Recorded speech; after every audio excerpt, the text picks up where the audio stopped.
Swastiastu, sahabat pelayang semuanya. Bersama saya lagi Suta, dan kali ini saya akan memberikan beberapa buah tips ya. Beberapa buah tips tentang pembuatan tulang boh. Dimana video-video tutorial tentang tulang boh sudah saya buat ya. Ada 2 buah kalau nggak salah, ada 2 buah video. Dan kali ini saya rasa saya perlu untuk menjelaskan tentang pembuatan tulang boh layangan besar. Nah, bagaimana seandainya jika layangan kita adalah layangan besar ya? Tentunya akan agak sedikit berbeda ya dalam sistem pembuatannya. Nah, kali ini saya akan menjelaskan bagaimana caranya membuat layangan dengan tulang boh yang panjang atau besar.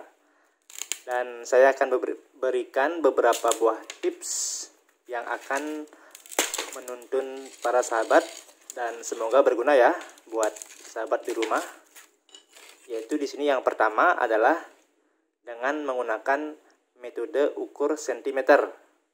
Nah, di sini para sahabat pelayang, jika tulang boh layangan sahabat itu panjang dan jangkauan tangan kita sulit untuk melengkungkannya ya.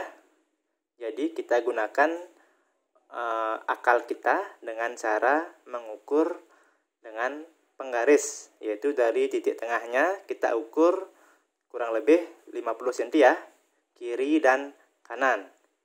Kita ukur seperti ini ya.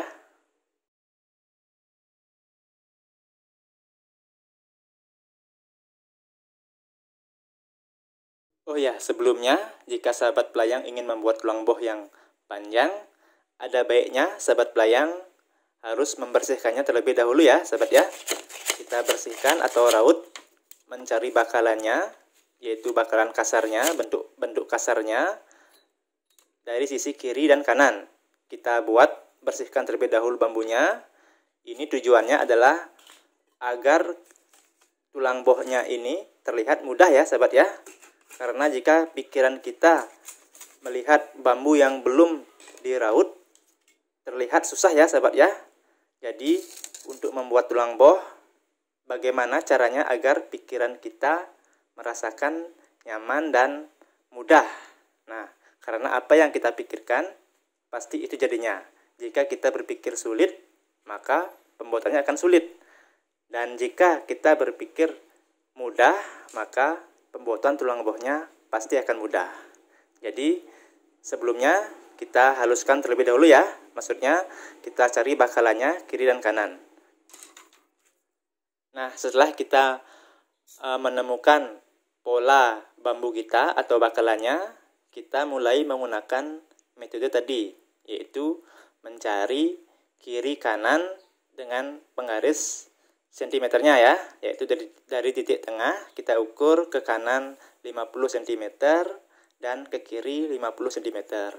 Ini tujuannya adalah agar sahabat pelayang lebih mudah untuk mencari lengkungnya ya, karena bambunya ini sangat panjang, jadi kita lengkungkan sedikit demi sedikit.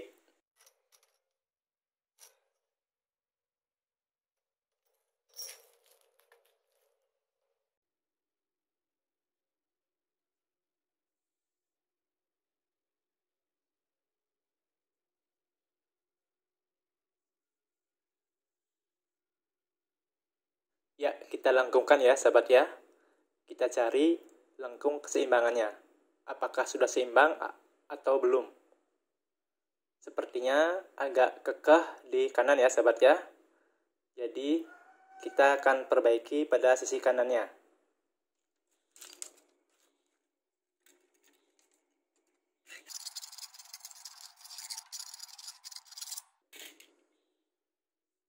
Kemudian kita akan cek lagi. Kita lengkungkan pada titik 50 cm itu. Oke, sepertinya sudah ya sahabat ya.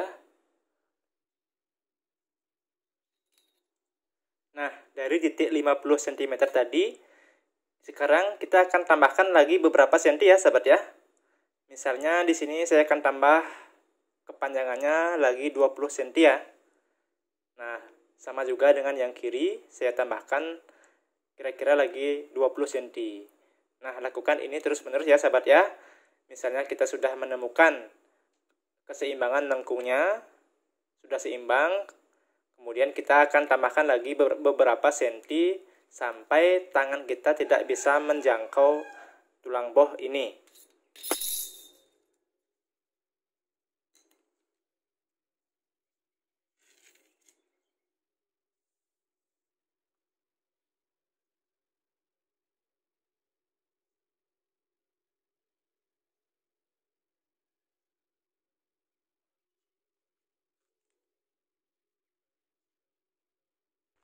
Setelah itu, ketika kita sudah sampai pada titik maksimal tidak bisa menjangkau, kita akan lanjut ke tips yang kedua.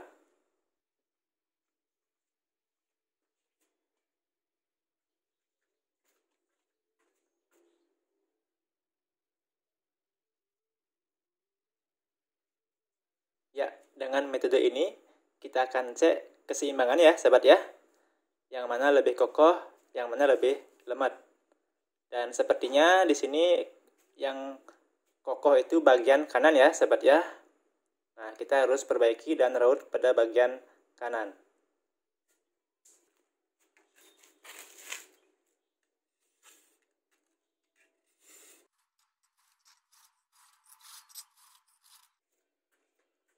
Oke, kita akan cek lagi ya, sahabat ya. Kita cari keseimbangannya. Semoga sekarang sudah seimbang. Kita akan perhatikan kiri dan kanan sudah mulai seimbang ya. Ya, sepertinya cukup seimbang. Jadi seperti inilah cara saya dalam mencari keseimbangan ya. Nah, selanjutnya ketika kita sudah mendapatkan lengkung keseimbangannya, sebagai tambahan ya sahabat ya, ini ada tips yang ketiga. Saya menggunakan bantuan kotak keramik atau lantai keramik ya.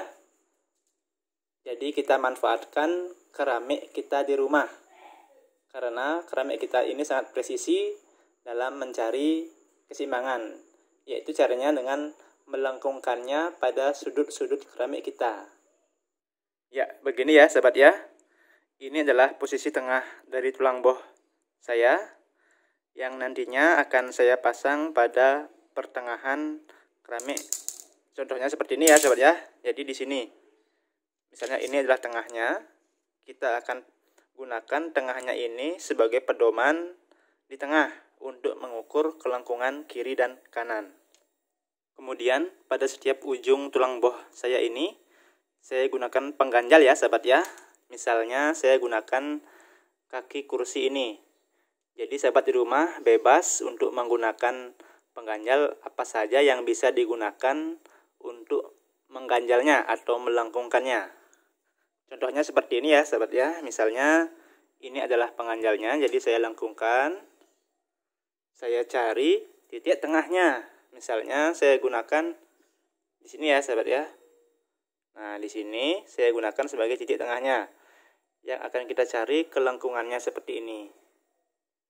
Jadi ini sisi kiri dan sisi kanannya juga harus dipakai pengganjal ya sahabat ya. Di sana saya akan carikan kaki kursi lagi. Jadi usahakan pengganjalnya harus sama ya sahabat ya. Jika kaki kursi yang digunakan, usahakan juga ukuran kaki kursinya ini, atau misalnya batu ya, batu juga kita gunakan sama-sama besar agar lengkungannya bisa seimbang atau presisi. Oke, kita pasang sisi kanannya sama ya seperti ini. Nah, saya pasang di sana, nanti ujung kanannya, kemudian saya pasang ujung kirinya di sana. Nah, saya pasang seperti ini ya sahabat ya. Jadi di sini kita bisa melihat lengkungannya apakah sudah benar-benar seimbang atau belum. Jadi metode lantai ini atau metode keramik ini digunakan untuk memastikan apakah lengkungannya betul-betul sama antara kiri dan kanan. Cara mengeceknya adalah kita lihat dari pertengahannya sini ya sahabat ya. Ini adalah titik tengahnya. Kita pastikan yang kiri misalnya di sini kita atau tulang bohnya ini memakan jarak seperti ini. Lengkungnya seperti ini, jatuhnya di sini pada lantai 1, 2, 3. Nah, jadi yang kanan harus juga lengkungannya seperti ini. Kita pastikan apakah sama ya, sahabat ya. Nah, di sini. Nah, kurang lebih sama ya, sahabat ya. Jadi lengkungannya ini sudah, ya menurut saya sudah lumayan presisi, walaupun mungkin agak sedikit longgar di sini ya, atau lebih lembat di sini. Kita cek di sana. Nah, begini ya, sahabat ya. Jadi jadi metode ini bisa mempermudah kita untuk melihat lengkungan tulang bohnya apa sudah benar-benar seimbang dengan bantuan kotak-kotak keramik kita ini. Oke, mungkin di sana mungkin agak sedikit lebih lemot ya, lagi sedikit sekali. Dan saya tinggal memperbaikinya dengan meraut pada bagian ini sedikit sekali. Oke, mungkin hanya itu saja yang bisa saya sampaikan ya, sahabat ya, tentang cara atau tips dalam membuat layangan dengan menggunakan tulang boh panjang. Jadi di sini ada 3 metode ya yang bisa kita terapkan untuk mempermudah kita dalam menentukan lengkungan keseimbangan dari tulang boh. Oke, semoga tips ini bisa berguna buat sahabat di rumah. Dan saya ucapkan sekali lagi terima kasih karena sudah menonton video ini, dan salam gasir. Sampai jumpa lagi pada episode atau video selanjutnya. Om Santi Santi Santi Om.